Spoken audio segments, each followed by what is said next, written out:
ఎందుకో తెలియదు కానీ ఈ మధ్య బాగా స్లో అయిపోయాడు ప్రభాస్. ఒకప్పట్లా ఒకేసారి 3-4 సినిమాలు చేయడానికి ఆయన అస్సలు ఒప్పుకోవడం లేదు. ఇంకా చెప్పాలంటే ఒప్పుకున్న సినిమాలను కూడా పక్కన పెట్టి బ్రేక్ తీసుకుంటున్నాడు. ఇకపై కేవలం ఒకసారి ఒక సినిమా మాత్రమే చేయాలని ఫిక్స్ అయిపోయాడు ప్రభాస్. కాకపోతే రాజాసాబ్కు ఈ ఫార్ములా వర్కౌట్ అవ్వదు. ఎందుకంటే ఎప్పుడు ఖాళీ ఉంటే అప్పుడు ఈ సినిమా చేస్తానని ముందుగానే చెప్పాడు ప్రభాస్. దర్శకుడు మారుతితో పాటు నిర్మాతలు పీపుల్ మీడియా ఫ్యాక్టరీతో రాజాసాబ్ విషయంలో ప్రభాస్కు ఉన్న ఒప్పందం ఇదే. ఖచ్చితంగా డేట్స్ ఇన్ని ఇస్తాననే అగ్రిమెంట్ కూడా లేదు. వేరే సినిమాల షూటింగ్ గ్యాప్ లో ఈ సినిమా చేస్తానని మాటిచ్చాడు ఈయన. మాట ప్రకారమే రాజాసాబ్ షూట్ పూర్తి చేస్తున్నాడు. ఇప్పటికే ఈ చిత్ర షూటింగ్ చివరి దశకు వచ్చేసింది. ఏప్రిల్లోనే రావాల్సిన సినిమాను కొన్ని కారణాలతో అక్టోబర్ కు వాయిదా వేశారు. అన్ని కుదిరితే అక్టోబర్ 23న ప్రభాస్ బర్త్డే కానుగ్గా ఈ సినిమాను విడుదల చేయాలనుకుంటున్నారు మేకర్స్. కానీ పరిస్థితులు చూస్తుంటే అన్ని కుదిరేలా కనిపించడం లేదు. ఇప్పట్లో ఈ సినిమా విడుదలవ్వడం కష్టమే అనిపిస్తుంది. ముందు టీజర్ కు డబ్బింగ్ చెప్పిన తర్వాత మిగిలిన సినిమాకు డేట్స్ ఇస్తారని ప్రభాస్ చెప్పినట్లు ప్రచారం జరుగుతుంది. ఇదిలా ఉంటే ఈ సినిమా కథ విషయంలో సోషల్ మీడియాలో ఇంట్రెస్టింగ్ లైన్ ఒకటి తిరుగుతోంది. ఒక మధ్యతరగతి కుటుంబంలో అందరి మాదిరే ఓ సాధారణమైన జీవితం గడుపుతున్న కుర్రాడికి తను ఎలాగైనా ధనవంతుడిగా మారాలనే కోరిక కలుగుతుంది.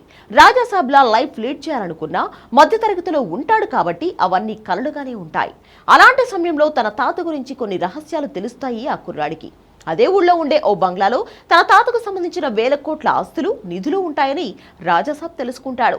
రాజ్ మహల్ లాంటి ఇల్లు, అలాగే ఆయన దాచిపెట్టిన నగలు, డబ్బులతో కూడిన బోలెడంత నిధి ఉందని, ఆస్తి మొత్తానికి అతనే వారసుడు అనే విషయాన్ని తెలుసుకున్న తర్వాత ఆ ఇంటికి వెళ్తాడు హీరో. అక్కడికి వెళ్ళిన తర్వాత తన తాత ఆత్మ అదే ఇంట్లో తిరుగుతూ ఉంటుంది. ప్రతిరోజు రాత్రులు ఆత్మ ఇంట్లోకి అడుగుపెట్టి పియానో వాయిస్తూ ఉంటుంది.